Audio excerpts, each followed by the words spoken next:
If you want to build a ship, don't drum up the men to gather wood, divide the work, and give orders. Instead, teach them to yearn for the vast and endless sea.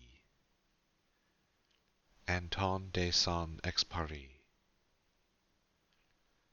The Daily Grind, Chapter 147. Do we have everything? Anesh asked for the 8th time. For the 10th time, James lied. Yes, we have everything. Probably. He rolled his shoulder, loosening up the muscle as he looked at the loaded trunk of their new car. New was a bit of a lie, too. With James's current car busy being a piece of sculpture, and Anesh's vehicle busy being a cramped sedan that no one wanted a road trip across the country in, James had tasked Karen with purchasing him a new car. Then the woman, hoarding wealth like some kind of draconian accountant, had assigned a high schooler to find something on a budget, and budgeted not very much to the purchase. Which is why James was looking at a new car that was functionally his old car, but 5 years newer, and the wrong texture of seats. Also, it had been bought at a police auction, and they had needed to have a window that had been smashed in replaced. Also, it was the wrong color. But it passed mechanical inspection. It had windows like a fishbowl, and trunk space that was roughly enough for 2 small orgies at the same time. Why do you need to describe it that way? Anesh had asked James, his shoulders slumping. In case it's irrelevant, James beamed at him, eliciting a laugh in return. Crammed into that trunk at present were 2 bags of clothing, 1 empty duffel bag for laundry, a standard Delver loadout kit, 2 grocery bags full of mostly granola bars and chips, a cooler full of drinks, and a single small blue nylon lunch container that currently held 20 days' worth of food for the 2 of them.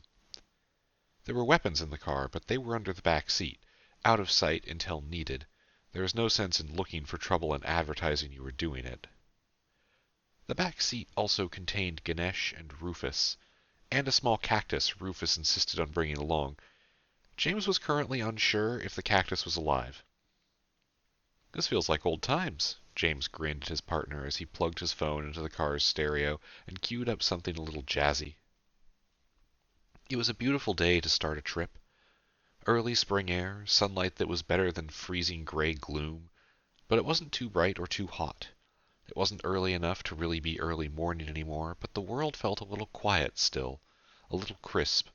Just the right time to roll the dice and hope for sun instead of thunderstorms. Wait! Shit! The dog! Anesh unbuckled the seatbelt he just put on and made to get out of the car. Sarah will be walking Aberdeen, and I already gave today's good doggos some pets and sent her on the way. It was one of those long dogs, like with the triangular faces. I can never remember the name. O something? Or boy? I don't know. Anyway, Sarah has a backup arranged in case she dies or gets mind-wiped or captured again. Anesh rebuckled his seatbelt. I sort of hate that our lives contain that caveat, he admitted. I mean, to be fair, the backup is you. How's it feel, by the way, being this spread out? James asked. It was a fair question.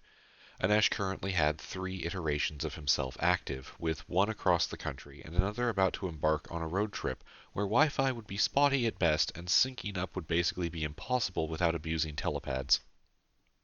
And it wasn't like they couldn't do that, but it was meant to be a vacation. Time off, not time worrying. It feels pretty fine, honestly, Anesh said. Closest I felt to normal in a while, though I don't know if that makes it good or bad. Bloody confusing is what it is if I think too hard. I'll still trade you powers, James said as he started the engine. You want some mortar fire skills? Maybe a few dozen points of emotional resonance? I've got a wide selection of things I'll part with if you let me clone myself. I'm 90% sure that's not how it works, Anesh commented as they got underway. And I should know. I know math. Also, isn't your power attracting trouble? Yeah, I multiclassed into Bard when no one was looking. The 2 of them laughed, joined by excited noises from the 2 life forms in their back seat, as James pulled out of their apartment's parking lot and onto the main road. A good start to a casual, relaxing adventure.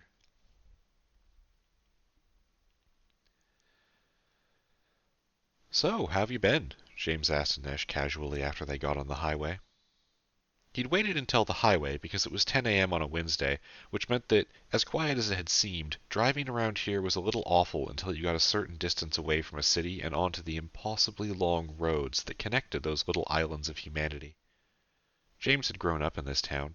He knew it fairly well, and it jarred him to see it change from a small suburb outside Portland with barely 20,000 people in it to a small city in its own right with 100,000 souls living in not that much more space than the original borders had marked out. It made traffic awful, was the point, and he knew it wasn't even the worst thing that humans had to offer. So the trick was to save the conversation for when you could see trees on the side of the road again, and then you knew you were basically safe. It's okay. Honestly, I've just kind of been coasting, Anesh answered. The duplication ritual doesn't need me there to supervise anymore, so I've got personal time on Delves, and outside of that, I guess I'm mostly just relaxing. Talking to people at the lair, working with the camera condas, whatever seems interesting. I nap a lot. Anesh grinned sheepishly. I feel a bit lazy, honestly, compared to you, even if I do think I earned a nap or two. Not worried about forgetting all the numbers you learned? James ribbed him. Anesh grinned and sunk back into his seat before trying to adjust it to something more comfortable for a long-haul drive. Nah, at least one of me is using the knowledge. Besides, I just finished a master's degree in 3 years. I deserve a rest, even if I was cheating a little. A little. James made air quotes, holding the wheel with his knees for the second that it took. Anesh, how smart are you? If we got you one of the sewer books and it ups your intelligence, would anyone notice? I've got some chops. Anesh wore a smug little self-satisfied smile. Hey, speaking of your math degree, whatever happened with that girl you were dating? James asked.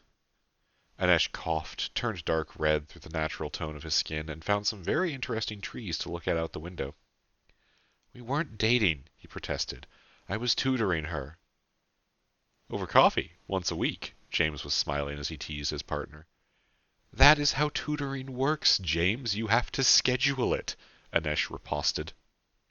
But, He glanced back at his boyfriend, looking for something in his face before turning to stare awkwardly out the window again. Oh, I don't know. Maybe she wanted to date. It felt weird. I know you and Alana are full speed ahead on being polyamorous, but I still don't know how I feel about it. I didn't want to upset either of you. Ah. James reached over and laid a hand on Anesh's arm. It was admittedly a little awkward to try to comfort someone when you were going 80 miles an hour, but it helped that Anesh was dumping most of his speed, whatever that was, into James at the moment. It made his voice a little slower, but it also gave James enough reaction time that he wasn't worried about anything. We never wanted to make you actually feel bad. I'll stop teasing you, if it's really a problem, James promised. Thing is, both of us thought you were really cute about it, and upset us? I honestly don't think Alana knows how to be jealous. And I'm not perfect, I admit. I don't have a good hold on my feelings all the time, but fuck's sake, you can just make more of yourself. You, Anesh, out of everyone on Earth, get to skip the biggest logistical hurdle of being in a poly relationship. You always have enough time for everyone. I honestly hadn't thought about that, Anesh said, perking up, his eyes wide. I was more or less focused on whether or not you'd feel mad that I like someone else. Anesh, James tried to think about how to phrase his next words. I love you. I don't love owning you. He paused and then cleared his throat. That might have been too sappy. I'll take it, Anesh said with a goofy grin on his face. But we can go back to talking about work if you want. James had to resist the urge to throw his hands up, knowing that he should probably be holding on to the wheel most of the time. I was trying to talk about something other than work, he exclaimed. Well, it doesn't help that our work is honestly pretty great, Anesh noted. When it's not terrifying, obviously. There's been a lot of terrifying lately, James quietly muttered. Indeed, Anesh vocalized in agreement. That said, how have you been? We haven't really talked about the thing. What, the thing that tried to eat my personality and replace me with a puppet? Yeah, not doing great about that either. James heard his voice crack as he spoke. Yikes, there's so many problems with that thing. I am not comfortable with it existing. Yes, that thing. Are you planning to just ignore it? Anesh quietly asked, sounding a little bit nervous. Pretty much. James tried to sound chipper, but it came out strained. I've decided not to sleep anymore, and to distract myself with projects. Like stealing part of our parking lot. I own the parking lot regardless of where it happens to physically be, James declared, incorrectly. It doesn't matter if it's flat or formed into frictionless ball joints meant to puppet an asphalt mecca. The real estate company is not going to agree with you, Anesh pointed out. They can fight my giant guard robot, James grumbled. Anesh held up a series of fingers and started ticking off points. A. That's unethical. B. They're not going to have their own giant robot. It won't be a fair fight. C. It's not a robot. It's really more of a bipedal tank. I wanted to make it quadrupedal, but it makes it harder to disassociate into it, James noted. And D, Anesh finished, you really need to actually sleep. Please? He shifted uncomfortably in his seat, glancing out at the greenery and the other cars flowing past. It can't be good for you. No side effects so far, James glibly replied. But then, more seriously, but I'll try. Also, Sarah isn't here to help me cover with bonus naps, so I'll try. I just worry. Nightmares? Anesh asked. Yep. You've been through a lot. You should talk to one of our therapists. I do, James told him. It helps. It's not perfect, though. Also, not to derail this serious talk, but can you check maps and see if I need to take that exit? Because we have 2 minutes to figure it out, and if I get it wrong, we're going to end up in California again. A most dire fate, Anesh noted, turning to look in the back seat where Ganesh and Rufus had tilted up a tablet screen for him, and Ganesh was pointing with a curved leg at the direction listed at top. Yes, Anesh said, twisting back to his seat. Take that exit or we're going south. James did so, smoothly, as the traffic was starting to really thin out here. So, the big thing that annoys me, more than scares me, is that I honestly spent a lot of time trying to mentally separate myself from my depression. You know, trying to really, really know that it wasn't what made me unique, wasn't what made me who I am. My reward for that is to be proven absolutely wrong. Wait, what? No! Anesh looked alarmed. Wrong! Wrong lesson to learn! You sure? James raised sarcastic eyebrows, even though Anesh probably couldn't see very well from his angle. Because it seems like the takeaway. Just because something tried to kill you doesn't mean that learning about yourself is invalid. But I didn't learn anything real, James pointed out. I just learned that, in the end, getting rid of my depression legitimately would have made me someone else. Anesh furiously glared at him. It came across in his voice, too. Yes, James, if you use the cursed potion of living death, you bloody idiot, he yelled. That's like saying surgery is a failed medical field because amputating your arm with lawn shears didn't go well for you. Also, actual antidepressants exist. We have more than enough wealth to get you an endless supply. He let his voice drift back down to a normal level. Honestly, I'm not sure why we didn't do that earlier. Lately, I've been forgetting that non-magic solutions exist to things, James told him with a guilty wince. Also, honestly, I am bad at taking care of myself. His boyfriend frowned menacingly back at him from across the car's central console. This is why we need Alana back, he said, to bully you into being healthier. Alright, so anyway, James started, a small trickle of laughter in his voice, along with a desire to change the subject and fully break the tension. Can you hold that thought? Anesh asked him. Momo has just texted me 8 times asking about fractals. We've been gone, James said with a disappointed tone, for 2 hours. Maximum. I know, Anesh said. I'm just going to tell her to message the other me. Nah, it's fine. Go ahead and answer. James flapped a hand, deciding on amusement over annoyance for his general mood today. We got 4 or 5 days on the road. We have time to hang out and talk. I don't mind distractions, he said. All right, but I'm coming back to this eldritch horror in a bottle thing, Anesh replied, typing out to Momo on his phone. That's cool. I've got a series of deflections lined up, James joked. What? Nothing. James shifted his grip on the wheel, adjusted his posture a little, and relaxed. There was a long drive ahead. No sense burning too much mental energy so early. There was a rhythm to road trips that James remembered fondly, and Anesh found a little bizarre and unfamiliar. Rufus and Ganesh didn't seem to notice the pattern from the back seat, but then they mostly seemed enraptured just staring out the windows, a whole enormous world opening up around the two of them. For Anesh, who wasn't native to the US and had spent most of his time in the States in or around one city for college and one suburb for sleeping when not at college, the process was almost like divine madness. By the time they had crossed Oregon's eastern border, they'd covered enough distance to have gone through half of his entire country. The road wound on, and on, and on, over the horizon, through mountains and valleys, thin forests and thick grasslands, so much open space it boggled the mind why anyone would put a road there at all in the first place. But for James, he'd never taken this trip, but he knew the pattern. Drive, watch the sky, watch the clouds drift and the colors shift, become lost in the music on the radio until the music was too loud all of a sudden, then become lost in the silence. When the silence became deafening, hold a conversation. Loop as needed. They weren't in the pattern yet. They were still talking too much. It took a while to get there, though, to that deeper feeling of time that lived on the road and in the big empty spaces between towns and gas station off-ramps. There was no rush. They had 2,000 miles of road to become familiar with it. The car, which James was becoming increasingly happy with the more he drove, climbed a winding switchback without complaint.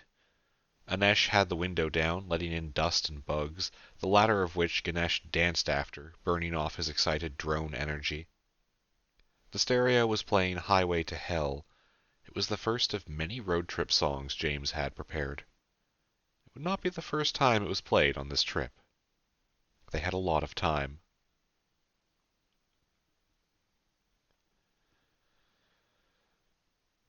The mountains around here are really beautiful, Anesh noted. Outside his window, over a sheer drop that the car would not survive no matter how much magic they poured into it if James were to drive off the edge, a carpet of trees stretched away. This was logging territory. They could see, from their rising vantage point, small bald patches where logs had been cleared away and saplings had yet to regrow. The rest of the area, though, was the confident dark green of pine or fir trees, growing in an artificial grid which became instantly unnoticeable by any human observer once they got large enough and merged into a single tree mass that the eye could no longer track. Well, James could track it. He could look deeper and see the patterns, but it gave him a little bit of a headache, so he tried not to lean on that purple orb too much. You know, what's really amusing is, a while back someone planted a bunch of deciduous trees up here in a smiley face pattern. James laughed as he spoke. So it looked normal from a distance until fall rolled around, and then there was a bright orange smiley face on the side of the hill. What, here? Anesh looked out again, trying to find it. James shrugged. Probably not literally here. That would be a huge coincidence, but somewhere around here, in this biome anyway. This biome is the size of New Zealand, Anesh complained. Objectively untrue, but I'm sure it appreciates the comparison. You know, a coincidence like that wouldn't be out of place for us, right? Anesh asked. We run into a lot of coincidences. Oh, yeah, we're cursed, James said, with a tone of voice that suggested utter conviction in his words to the point where he was almost bored by them. I beg your pardon? Cursed, or something curse adjacent, James clarified. I'm just... Okay, look at the trajectory of our lives. I stumble into working for a company that houses a dungeon, then discover the dungeon itself. Then it turns out there's not only more dungeons in our area, but also a hostile agency that hunts dungeon delvers. Then we learn that everything we know about dungeons is at odds with what that agency believes. No, that's some kind of cosmic fate right there. So we must be cursed, because the outcome is that I don't sleep anymore and I never have time to play video games. Okay, so I've actually been wanting to talk to you about status quo. Anesh caught on to one specific point that James had brought up. I don't think they were real, he said. James felt his hands clench briefly into claws on the steering wheel. Want to take that again? He asked. I mean, I don't think they were what they thought they were. Anesh wasn't blind to the sudden tense atmosphere in the car. I think they were someone else's tool. The agents and their leadership obviously thought they were doing the right thing, but I think they were tricked into it. Someone was using them. Otherwise, it doesn't make any fucking sense how they could be so blind to what the dungeons are. Status quo was generational, though, wasn't it? James muttered. Then he thought about that for a second, and concern at Anesh's theory got a lot worse. Wait, so who was using them then? Something like the old gun, maybe? Maybe a part of your government? Or a government? A person or institution that's 100 years old, at least. Anesh reached out and turned the cold air coming through the car's vents up by just a hair, seeking an equilibrium of comfort that road trips would never obtain. Hell, it could be another dungeon. But if you look at what status quo was doing, well, the administration said they were keeping the world stable. But you know what keeps the world stable? Killing off dungeons. And we know dungeons need delvers in some way, James nodded. Or some form of food, anyway. You ever wonder if dungeons just straight up kidnap and eat people sometimes? I know the office had something like that going on, but that wasn't really the dungeon itself, right? Anesh shuddered. I think about that constantly, yes, thank you, he said. Actually, it being another dungeon pulling the strings makes a little sense, James offered. Remember, Officium Mundi proactively tried to kill a lot of people, and we know at least one of them had alarmingly synergistic powers with the orbs. Maybe dungeons have an ecosystem, and this is a form of competition? Or maybe I'm wrong, and status quo were just powerfully stupid, while also being stupidly powerful. Anesh hummed to himself. We can't really know. All our investigations into their documents give us nothing. We could just... James trailed off. You know we have an alarming number of world-shaking tools, and yet almost none of them make us good investigators? It's frustrating, yes, Anesh sighed. And there's just so many things we don't know. Oh! James snapped his fingers as he remembered something off of Anesh's comment. You know what I want to know? How did Momo make a red orb item? What? Well, okay, so we have a long-standing theory that the copier is an item, or the overhead projector that copies stuff. It's not actually a copier. But like a lot of the dungeon tech, it's just made with a red orb, right? Anesh rolled his eyes at James. Please, he said, give me the courtesy of knowing everything about that goddamn projector. He tilted his head back and noticed Ganesh crawling up the side of his seat. Offering a hand to the little drone, Anesh settled back and gave his friend some wing pets. Okay, well, before we first went to fight status quo, Momo gave me a padlock and instructions on how to use it. It was a little ritual. I got the implication it was a red item that she had made, mostly because it was one use, but she still knew how it worked. I keep forgetting to ask her about it, though, and part of that is that I haven't really seen her make any more, so I never remember. James complained to himself briefly. Fucking short-term memory upgrade is great and all, but I am still scatterbrained as hell. James? Anesh narrowed his eyes, speaking slowly. Yo, what's up? When could you possibly have talked to Momo that day? The day you and Nate saved Lua and the other two kids, right? Right, before we left for the school, James said. Momo grabbed some people and followed us. Got there just at the end. Why? He felt something creeping in on the edges of his skin. Something cold and worrying. Why? He repeated, a little harder this time. Okay, I don't want to worry you, but I don't think that timeline matches up, Anesh said.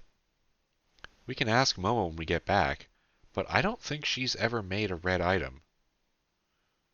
There was an oppressive quiet in the car, just the engine and the tires on the road fading to white noise, and a badly timed pause in the quiet music, and James realizing that he hadn't been paying attention again.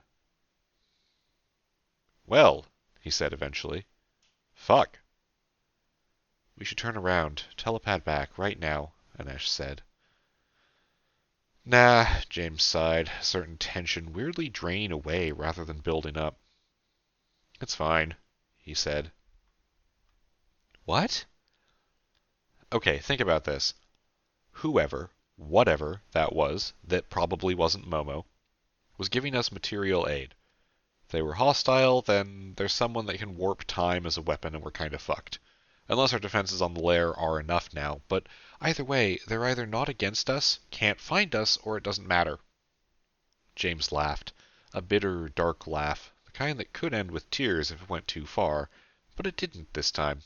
Instead, he just added, "You know, it's about fucking time we had a small god on our side."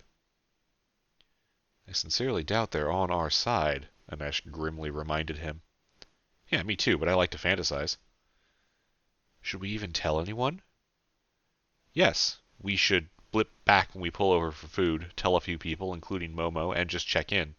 But aside from that, I'm not letting someone from 6 months ago ruin my vacation now.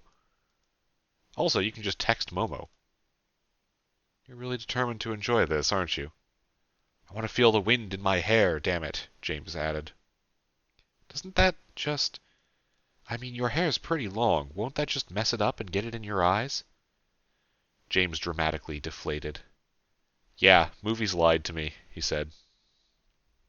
"Also, when are we pulling over for food?" Anesh realized he was a little hungry already. "Well, there's a sign for a diner up ahead. Why not now? You can teleport back from the bathrooms," James suggested. Anesh crossed his arms, and on his shoulder Ganesh mimicked the gesture. "This is the kind of coincidence I'm talking about," he grumbled. "I don't want to go to a cursed diner, James." There was a moment where James almost reassured his boyfriend that there was no way some random diner on a forested mountain road would be cursed, or haunted, or secretly a front for a shadowy cult, or any other nonsense that they dealt with on a daily basis. Then James realized what he was about to do, and he shut his fucking mouth, nodded, and made the turn into the gravel parking lot in silence.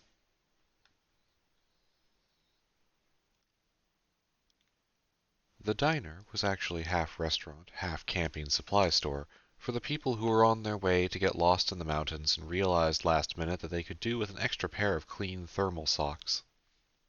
The experience of walking through the shop side to the food side was a little strange, passing through a room that seemed paradoxically smaller on the inside than the facade of the building made it seem, shouldering past carved wooden bears and trying not to knock over bushels of fishing rods that looked like they came from every decade of the last century. The restaurant side actually had a door, as the grinning man polishing the counter looked like he was almost unhealthily excited to tell them. But if he did have that impulse, he held it in and greeted the two and told them to take any table they liked. As James got settled and started looking over the menu, which was, he realized, the same menu as every small-town diner he had ever been in his life, Anesh made a covert trip to the restroom, and, via magical teleporting notepad, the lair. When he came back, James had already gotten himself a milkshake and ordered Anesh a sweet tea. Anesh sat down, plopping the 3-ring binder full of papers onto the table next to his drink. "You know, it's a little weird that you know what my drink of choice is these days," he commented. "Well, we are dating," James said with a happy note in his voice. "Besides that, we spend a probably worrying amount of time together at places like this. I think I know more about your eating habits than I do about your childhood." He paused. "Actually, that's probably legitimately true. Dang, do we not talk enough about our pasts?" "I don't know," Anesh admitted quietly. "Never actually been in a relationship before. How much are we supposed to talk?" he asked. "We could ask Sarah. She'll know." "That's a good call." Anesh smiled back at him. The also smiling proprietor chose that moment to wander to their table. "What can I get for you boys tonight?" he asked in a cheerful voice. "Burger and fries. Well done, please," James asked. "Anesh?" "Same, but a veggie burger," he said. "And not well done, because that would be silly." The man laughed, a big belly laugh that would have turned heads if anyone else had been here. "You got it." He wandered back to the kitchen, not bothering to write down their orders.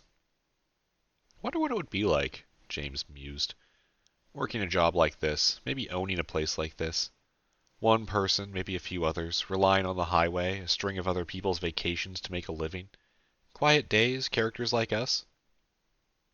We're not characters to him yet, Anesh pointed out, flipping open his binder and turning to the second page. He hasn't had time to know how weird we are. James shrugged and shifted back into the worn fake leather padding of the booth's bench. So, light reading? He asked. JP's reports. Well, the Rogue Division reports, Anesh replied. Hey, have you noticed that all of our divisions are R words? I've been really trying not to, James answered, leaning his head back with his eyes closed. It was nice to just sit and relax for a bit. Driving for hours was more work than people thought, and even though you were sitting, you weren't sitting and relaxing. Anesh chuckled as he turned another page. Well, I figured it would be good to catch up on some stuff. I'm almost positive Nate is the reason everyone has to write these, not JP, too, because the ones JP wrote are very sarcastic. I'm shocked. That said, hey, here's something weird that's been bothering me. Anesh looked up from the book, taking a sip of his drink from his long straw. You know how the lair has some basements? Some basements is the most understated term I have ever heard. So what happens if the building gets demolished? Or if the elevator or stairs were removed? Anesh rolled over James's attempt at snark. What happens to our extra closet if our apartment remodels or gets converted into a warehouse or something? Probably transfers over, James thought about it. I mean, a lot of the value-added green orbs seem to set a floor on the value of the space. Maybe? Wait, but yeah, what if all the stairs are gone? How would you build stairs down to a basement? Exactly. Anesh cocked a finger at him. So, JP and Decay were in this little yacht town. What? A town where the main tourist attraction is boating. Please let me finish the sentence. Anyway, missing persons case, our kind of anti-memetic stuff, all of that. Well, the place they found, the people that they found, they were in a lighthouse. They weren't even kidnapped or anything. They were just inside a lighthouse that no longer connected to the outside. What the fuck? James opened his eyes and leaned forward, forgoing his nap to engage with the conversation more fully. How'd they get in? Oh, it's a place that's hard to remember, but the records of it exist. They just kind of fumbled through it, and then telepathed out with the survivors.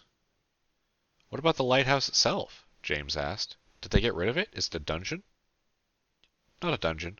It seems like it's something akin to what the green orbs do. Someone made a space special, or added some outside effect onto it, and then it got lost. Forgotten. It's a little pocket of weirdness, and people probably loved it at some point, but now it's just a Venus flytrap for humans.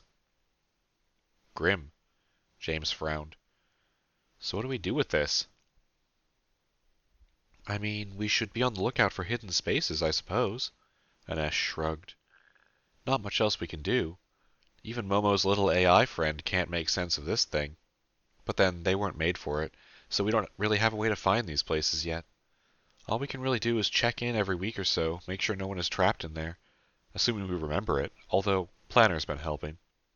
I guess we could demolish it, but... That'd be a travesty, James sighed. Remember when Alana described Officium Mundi as like the Grand Canyon? Dangerous to screw around with, but beautiful, valuable to everyone? You ever think we're selfish, keeping the dungeons to ourselves? Anesh asked, not looking up from his reading. Name one person or group you trust to use them better than we're trying, James countered. Without pause, Anesh just replied back, No. Their eyes met, and they cracked smiles, which was how the cook found them when he came out of the kitchen with their food. Ah, thank you. James enthusiastically crammed a fry into his mouth, ignoring the burning heat. You boys yell if you need anything. The man wandered back behind the counter to clean something, probably for the 10th time today. So, anything in there about the depression monster? James asked Anesh as they both dug into their food. Or are we still just ignoring that and hoping it goes away? There's a worst-case scenario analysis, yes, Anesh frowned. It's not good. He spoke around a mouthful of tomato and lettuce. It's unlikely that we're dealing with an exponential crisis. The potion didn't duplicate, but it did refill, so it seems like that's what it's meant to do. Take over a person and then be passed on. Unless it just refilled because it didn't take on you. But then, that would be the good option, and you know how that's been for us lately. Nate has people watching the alchemists now, but there's legitimately no way to know who's been, well, hollowed out, filled up with someone else, James whispered. Yes, that. Thanks for that mental image.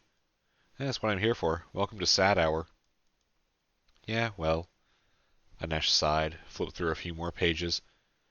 Honestly, not a lot we can do except keep an eye on the situation, intercept any more attempts, which seems to be a lot of what we do now, doesn't it? I'm cool with that, James admitted. It feels very clean that way, compared to, like, raiding status quo or whatever. Direct self-defense just seems more ethical. And yes, he pointed at Anesh with a fry, dripping ketchup onto one of the pages of the binder full of reports.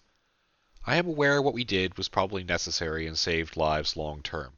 I don't think it was wrong. It was self-defense. I just think it's nice to have some stand-up fights from time to time, because I like being unambiguously heroic. It's my personal fantasy. James, everyone within a 100-mile radius of you is constantly aware of that, Anesh told him. The guy behind the counter knows that, and he's only been listening in on our conversation for 10 minutes. Wait, what? Don't worry about it. Okay. So, anything else fun in that book of joy? James asked, trying not to instantly turn and lock eyes with the diner's sole cook and server, who was, now that he thought about it, really trying to be just inside of earshot. Well, we're not doing a good job tracking the old gun, or finding other organizations in our line of work.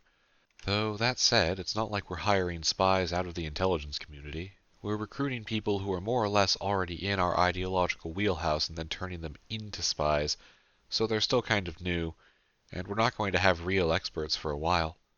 Oh, that said, Nate has a request in here somewhere. Anesh flipped through the pages until he found one that wasn't a report. Yeah, he wants us to build another AI, or an infomorph to do data analysis. James wasn't exactly happy with that, but he could understand the logic behind the thought. Makes sense, he said. Modern intelligence communities are really more about following money and filtering out what's important and what's not. They don't really send one James Bond in to stop the problem anymore. Not that they ever really did. But, he trailed off. Ah, yes, the Anesh prompted. But we don't make life to be tools, James said. We make tools to be tools. We make life to be our descendants, our children, our friends, you know. We could have saved so much time on the dumb asphalt mech idea if we just crammed some yellow orbs into it and made it alive instead of working to make a pilot system. But then, what are we bringing life to? Make a person just to tell them that their purpose in the world is to be a glorified forklift? Fuck that. And less importantly, but I must know, Anesh added, what would you even name a golem like that? Anton, James snapped off his answer. Why? Because it's Chekhov's Gundam, and I've been holding on to that pun for a week, so thanks for helping me get it out there, James laughed. Then he put his serious face back on. But no, really, no making task-based life like that. I'm a little iffy on Momo's AI. It seems super creepy to create a living creature that's driven by desires that you chose for it. I mean, I know she didn't do it on purpose. She didn't know it would come to life, so I'm willing to give her a pass, but what's the term for this? Personality stapling? Oh, that sounds quite atrocious, Anesh shuddered. I know you're referencing something. I don't know what it is, but I already hate it. Anyway, I'm done eating. Gonna go let Rufus and Ganesh run around for a bit in the parking lot before we move on. Want me to bring back an orb or two to tip with? James asked. They do need those to eat, you know. How many yellows are in the trunk, anyway? Oh, like 100 or something. James shrugged. Besides, you're right, he looks so curious, and I think I have an addiction to being a cryptic mystery. This, right here, this is how you end up being a viral sensation on the internet, Hanesh told him. By the way, have you seen the video of us being action movie heroes? It's very awkward, and I hate it. I have not, James said, standing up. Because then I might accidentally read YouTube comments. I'd rather drink something out of the Akashic sewer than do that.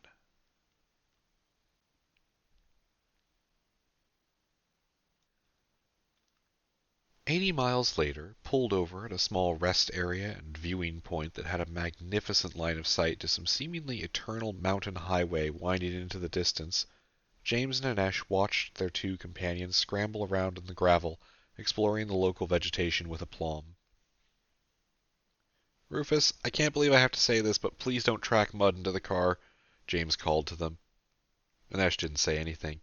He just leaned against the stone railing and smiled lightly. He was enjoying the fresh air and the breeze, and he knew that Ganesh wasn't going to dive into a marsh if he wasn't told not to.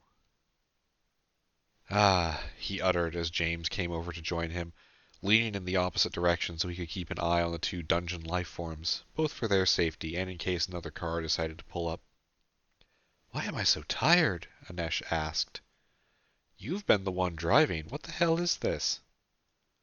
"Road trips are an endurance test," James informed him, still enthusiastic, but certainly feeling more drained than when the day started. "We should probably stop at the next place with a cheap hotel," he suggested.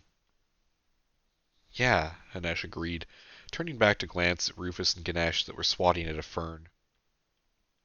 "Okay, weird question for you." "Impossible. Weirdness is relative." "Has Rufus gotten bigger?" Anesh asked. James raised his eyebrows and looked again, actually trying to remember what his little stapler buddy had looked like when they first met. It wasn't, he was pretty sure, that, now that he thought about it. Yes. Yes? Yes, he decided. Okay, I lied. That is weird. Damn, I wonder why Striders in the office aren't bigger then, he mused.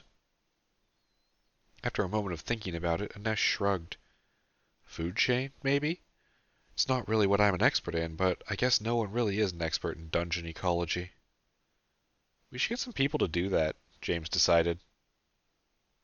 You do get that we're already over budget, and it's only JP extorting the FBI's contractor fund that's keeping us solvent, right?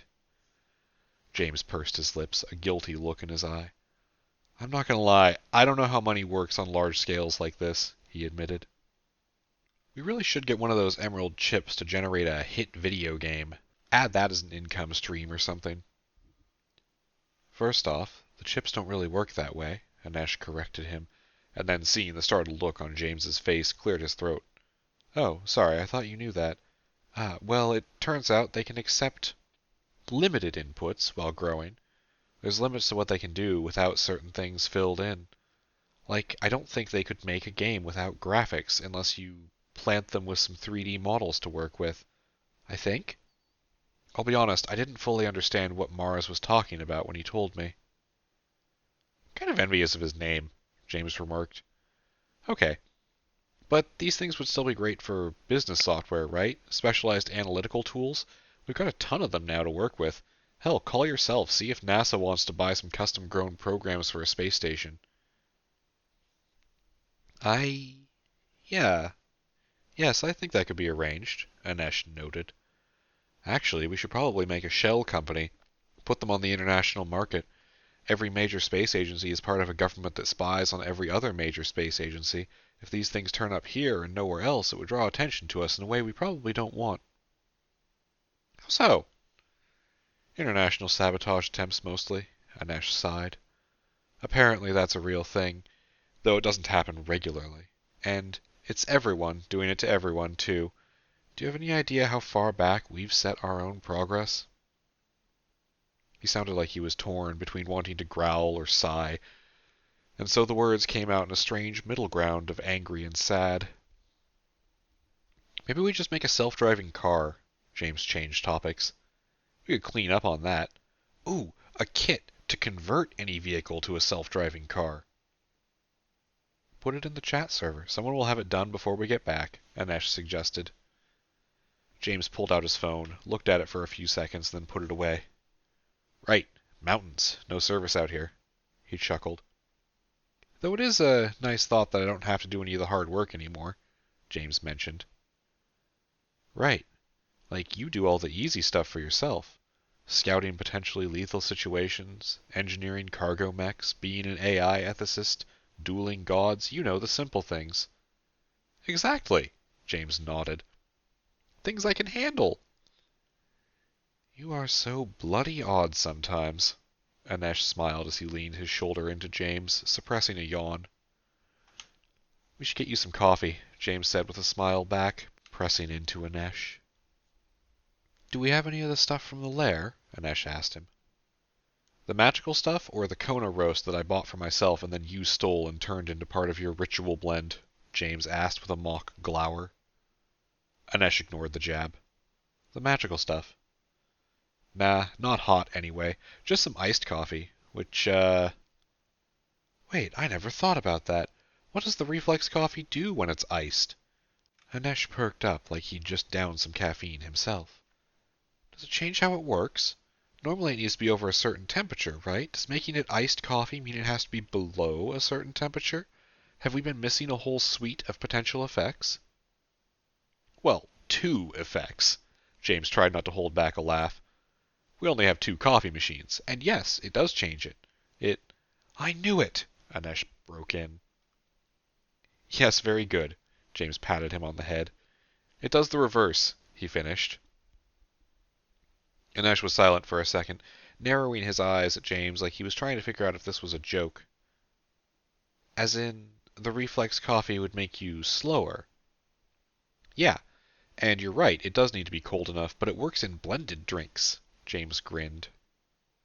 Why? Why what? James asked, turning to watch as Ganesh, bored with trying to show Rufus how to climb a tree, traced an arc through the sky over the edge of their little cliff. Why would you bring iced coffee, then? Anesh looked a little annoyed, and then just regular confused. Is it a trap of some kind? No, it's just that iced wisdom coffee is a really good sleep aid. It makes it possible for me to stop panicking about death for a while and close my eyes. Also, it's cheaper than weed, which is illegal once we cross into Idaho anyway, and they are aggressive about that, James replied, leaning down to let Rufus scurry up his arm, the tips of his pen legs stinging against skin that was starting to get cold in the mountain wind. Oh, that's good? Anesh turned a small bob of agreement into a full nod. Yes, good. Honestly, I find it a little weird how easily everyone at the lair seems to be okay with drug use. This is probably better. I call it getting frapped, James told him, shattering the illusion. Also, in general, you'll find that we've kind of half-accidentally cultivated a group of people who are really, really into expert opinion and verified data, which has a side effect of people who are totally fine with certain things that society at large probably isn't, because a lot of our legal system is sort of puritanical and based on abstract morality from ye olden times, and not like evidence. Okay, yes, but... Anesh stopped himself. He'd been about to say something about it not being normal. Not in those exact words, but he realized rapidly that it was the core belief that was the root of his argument. Then, as he was still halfway through the thought, his dungeon exploration partner and autonomous drone, Ganesh, swept in on a gust of wind, slightly off course by the strengthening gale. And Ganesh had to reach out and catch his small friend and pull him into a perch on his shoulder. And he realized, for the 50th time this week, that maybe his life wasn't normal. Maybe normal was an illusion. Maybe social mores weren't the thing he should be leaning on for help in these trying times. Alright, makes sense. Now, I'm tired. Let's go find a hotel with a really comfy bed. He kept a hand shielding Ganesh from the wind and turned away from the view of the valley below. Alright, what do you want for dinner? James asked. Nothing. I had a burger the size of my head for lunch, Anesh replied as the two of them walked back to the car, carrying 2 smaller creatures with them. Behind them, around them, the sky painted itself the color of fire as the sun began to set.